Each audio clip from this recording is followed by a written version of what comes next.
અને junior KG, senior KG આ તો ગ્રેડ્સ એવા છે ને કે એમાં આપણે બગાડી ન શકીએ. અગર એમને નથી આવડતું તો આપણે એને ભણાવવું જ પડે, આપણે એને આગળનું ન કરાવી શકીએ. So it is that simple કે ABCD ન આવડતી હોય તો હું કેમ એક્સપેક્ટ કરું કે એ AT એટ લખે કે BAT બેટ લખે. It is like that. So junior KG, senior કેજીમાં બાળકનું લેવલ બહુ વધારે ઇમ્પોર્ટન્ટ છે. એ જે લેવલમાં છે એને શું નથી આવડતું અમે ત્યાંથી ચાલુ કરીએ છીએ. સો એ મટીરિયલ કે કયા ક્લાસમાં છે એને આવડવું જોઈએ ઇઝ મોર ઇમ્પોર્ટન્ટ.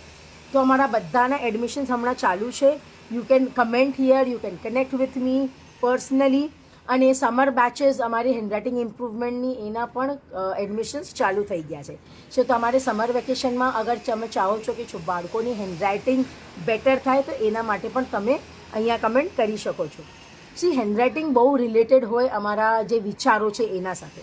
સો અગર હેન્ડરાઇટિંગમાં થોડું ઇમ્પ્રુવમેન્ટ આવે